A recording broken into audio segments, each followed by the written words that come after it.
Hey, what up, fans? Jimmy Smith. I'm back, UFC 300. Part of my video series breaking down every single fight. Once again, like, subscribe, let me know what's going on in the comment section, what you think of the breakdown and the picks. But I appreciate you all. Thank you so much for tuning in. So, we are now on to Justin Gaethje, Max Holloway. This is one of those sounded like a good idea at the time kind of fights, as far as I'm concerned.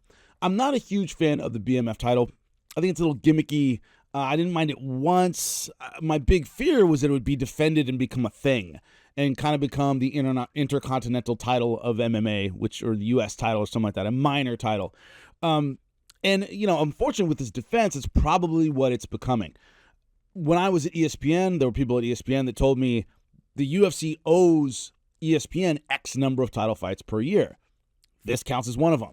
So when I was wondering, why do they do this? Somebody at ESPN went, what they had surmised is the higher-ups at ESPN count this as a title, therefore the UFC gets one of their, you got to have X number of title fights per year, and they go, BMF counts. That's why they're doing it, and why they've kept it around.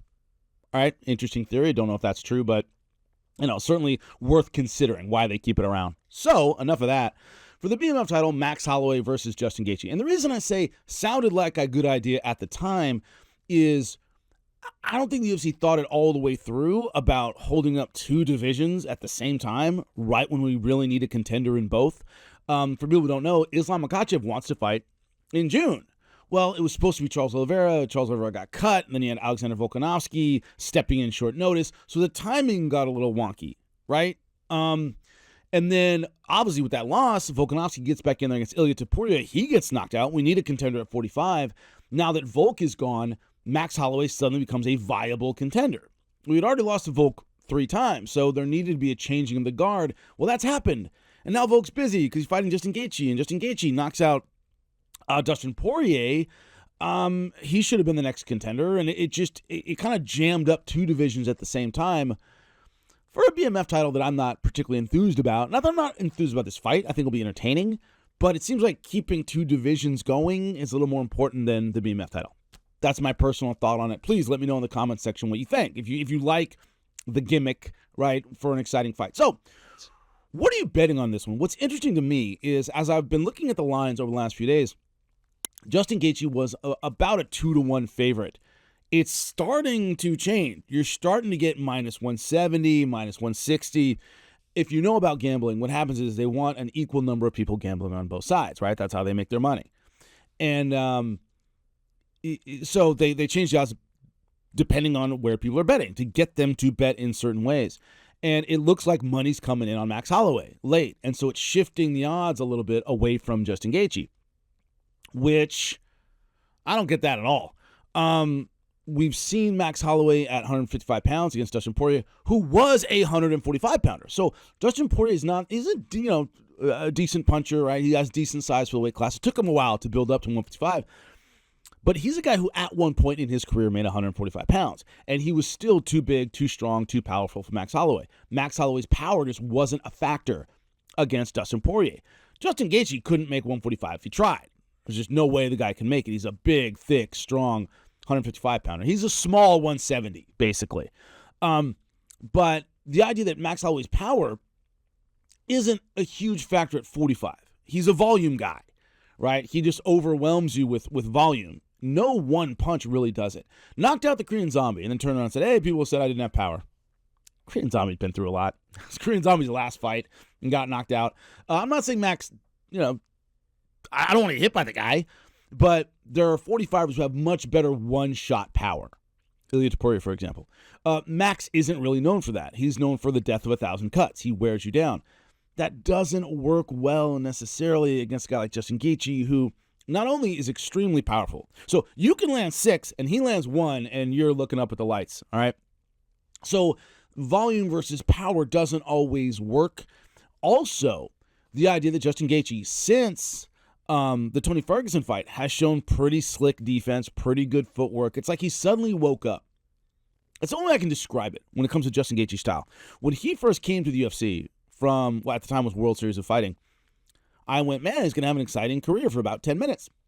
That's what I thought when he beat Michael Johnson, right? When he lost to Eddie Alvarez, lost to Dustin Poirier. I went, okay, he's super duper entertaining, but you can't go out on your shield every single freaking time you fight. As the level gets better and guys get slicker, you're the one going out on the shield. And you're entertaining, but you don't make it. And I've seen it happen a million times in the sport where, boy, that guy's really exciting. I was, yeah, he's going to have a short career, though. But Justin Gaethje changed his style around, became a slicker boxer, right? Mixed his offense and defense very, very well. His footwork got better. Everything, his combinations got better. He stopped being the blood and guts warrior.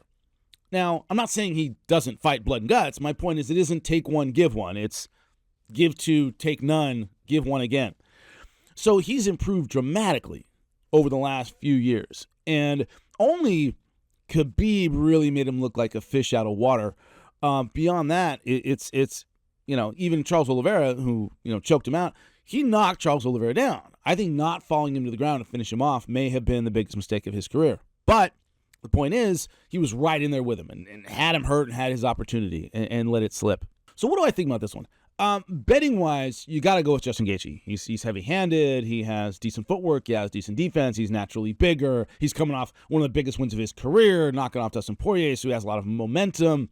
Max Holloway, the problem with a brawling volume style is you go through a lot of long fights. And even when you win, even when they're kind of wipeouts, Calvin Cade or whatever, it's a long time to be in there.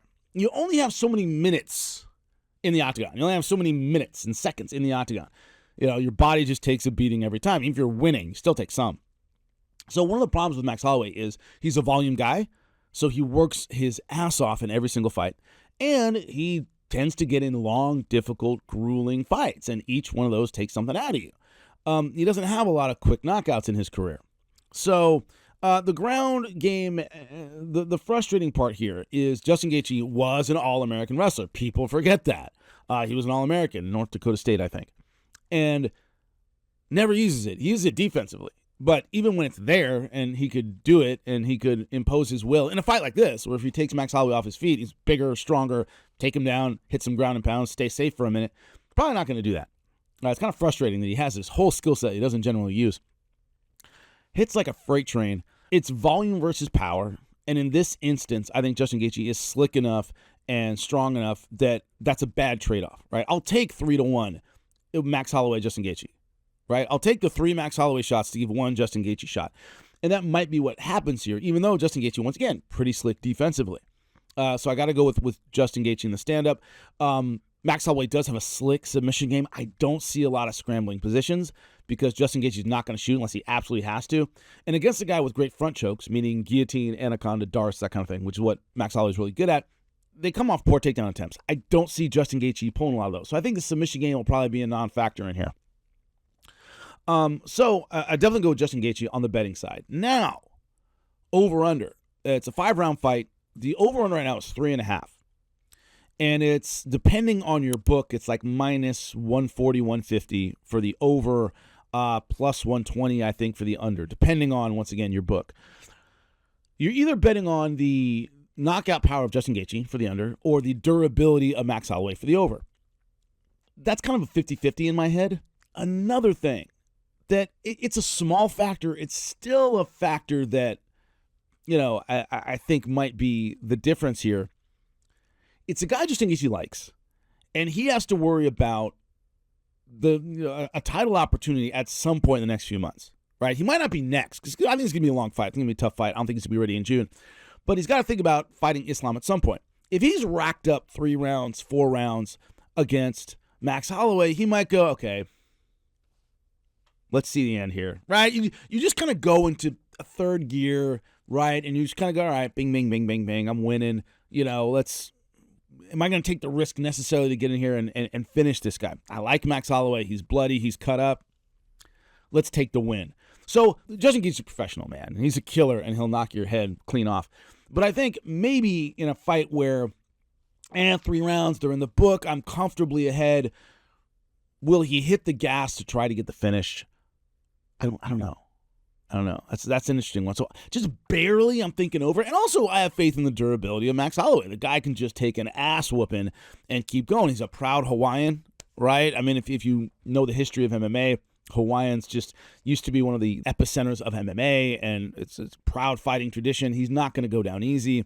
Probably, unfortunately, at some point. It's a long beating that really, does damage to your career. But what I see here is a slugfest. What I see is power over volume in the long run. But I see Max Holloway being very prideful, very durable, and it's going to be hard to put him down. So right now, I would say Justin Gaethje, if you're betting, I would go the over as well. And at minus 140, that's not bad. You can make some money betting the over on this one. It's over is 3.5 rounds. So those are the tips I would say. Justin Gaethje, probably late finish or decision. And so it's over and Justin Gaethje. Let me know what you think. More to come about UFC 300.